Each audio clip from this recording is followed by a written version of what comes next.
Assalamualaikum teman-teman. Terima kasih sudah like video ini.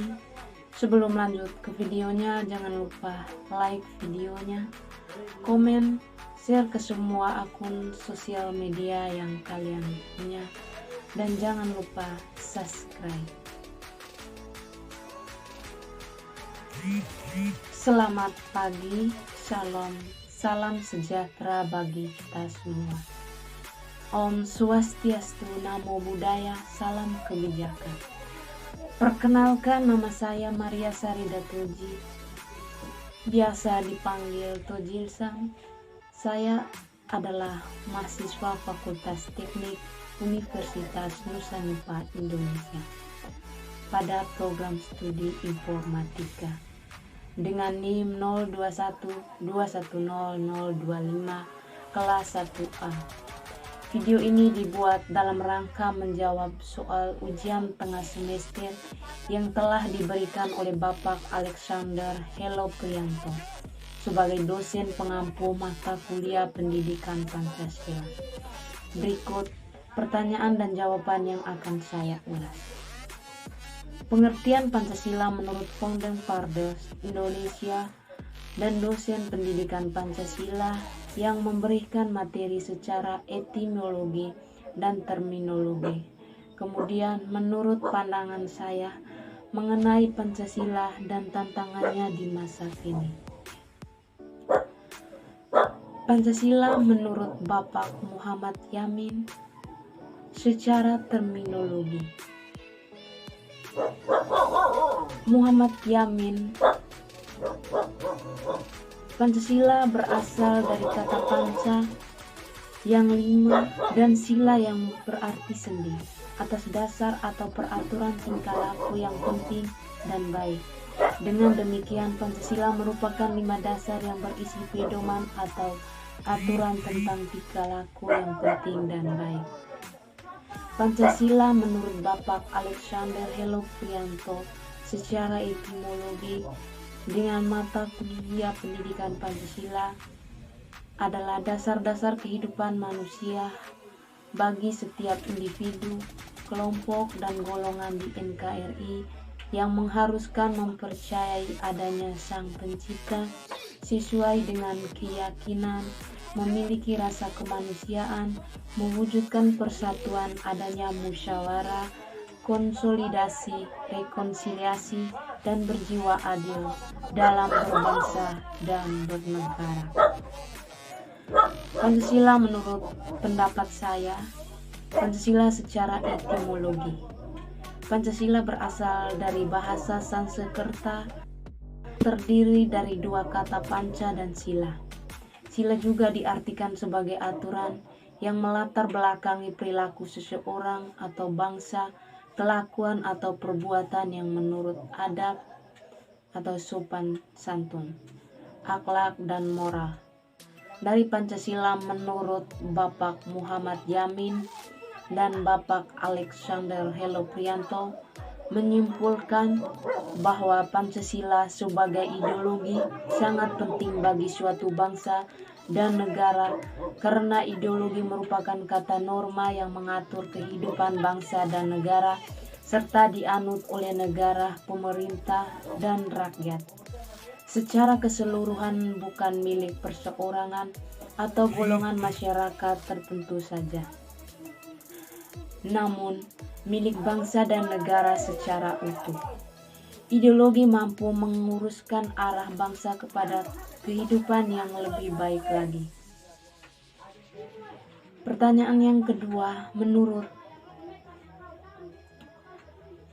pendapat saya, bagaimana menjadi seorang spesialis sejati di masa kini? Menjadi seorang Pancasialis berarti wajib menjunjung tinggi nilai-nilai Pancasila dan selalu mengamalkan dalam kehidupan bermasyarakat. Perkembangan arus globalisasi yang begitu pesat dan dibarengi dengan perubahan gelombang demokrasi telah banyak berpengaruh pada eksistensi Negara Kesatuan Republik Indonesia atau disingkat dengan NKRI. Kondisi ini perlu dicermati bila dihadapkan pada kondisi bangsa dan negara Indonesia yang lahir dari perjalanan sejarah dan panjang dan merupakan hasil perjuangan para pahlawan yang pantang menyerah secara ikhlas, rela mengorbankan jiwa dan raga bagi tegaknya negara kesatuan Republik Indonesia. Berbagai kemajuan bangsa Indonesia yang ditandai dengan keanekaragaman agama dan budaya tentu saja mempunyai kecenderungan yang kuat terhadap identitas diri masing-masing, sehingga berpotensi munculnya berbagai konflik. Oleh karena itu, untuk mewujudkan kerukunan dan kebersamaan yang sejati, maka harus tercipta satu konsep hidup bernegara yang mengikat semua anggota kelompok sosial. Sistem berbangsa dan bernegara telah mengalami perubahan yang cukup signifikan. Realitas kehidupan politik, ekonomi, dan demokrasi telah mengalami pergeseran. Oleh karena itu, kita harus menyadari betapa pentingnya kedudukan dan peranan Pancasila bagi bangsa dan negara kesatuan Republik Indonesia. Pancasila merupakan salah satu pilar negara dan bangsa yang memuat kesepakatan bersama seluruh komponen bangsa dengan berbagai kemajemukan. Ditinjau dari berbagai aspek, Pancasila menjamin kebersamaan, keberagaman, dan eksistensi seluruh komponen bangsa dalam rangka berkehidupan berbangsa dan bernegara yang biasa disebut falsafat kenegaraan atau cita-cita negara. Fungsi Pancasila adalah sebagai landasan filosofis dan common platform, sehingga Pancasila sebagai jati diri bangsa Indonesia yang sejati hendaknya terwujud pada setiap hati nurani rakyat Indonesia. Menurut Habib, kondisi jati diri bangsa Indonesia saat ini dapat kita kaji dan kita identifikasi dengan melihat perilaku dan kepribadian masyarakat Indonesia yang pada umumnya yang tercermin pada tingkah laku masyarakat Indonesia sehari-hari, khususnya para generasi muda sebagai fondasi utama bangsa. Yang ketiga, bagaimana tanggapan Anda jika pedoman penghayatan dan pengalaman Pancasila, disingkat PA, dihidupkan kembali? PA di masa Orde Baru yang kini akan dihidupkan lagi pada tahun 2016, Presiden Joko Widodo membentuk unit kerja Presiden bidang pemantapan ideologi Pancasila. Melansir laporan Tempo, lembaga setingkat menteri ini dibentuk langsung di bawah Presiden dengan tugas melakukan koordinasi, sinkronisasi, dan mengendalikan penerapan nilai Pancasila. Sasaran implementasinya meliputi sekolah, lembaga pemerintahan, hingga organisasi kemasyarakatan.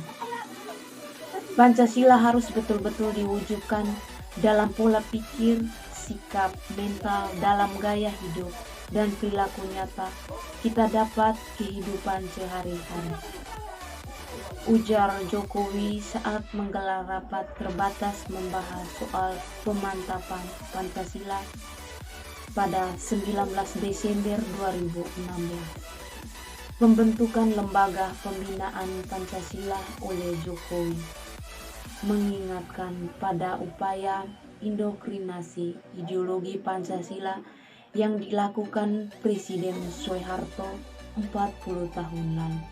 Pada Pada Maret 1979, pemerintah pernah membentuk badan serupa nama Badan Pembina Pendidikan Pelaksanaan Pedoman, Penghayatan dan Pengalaman Pancasila atau disingkat BP7. Dalam pelaksanaannya badan dibantu Penasihat Presiden tentang Pelaksanaan Pedoman, Penghayatan dan Pengalaman Pancasila atau P7 melalui lembaga pemerintah non-departemen, itu rezim Orde Baru. Leluasa menjalankan proyek ideologinya hingga api reformasi berkobar pada 1998.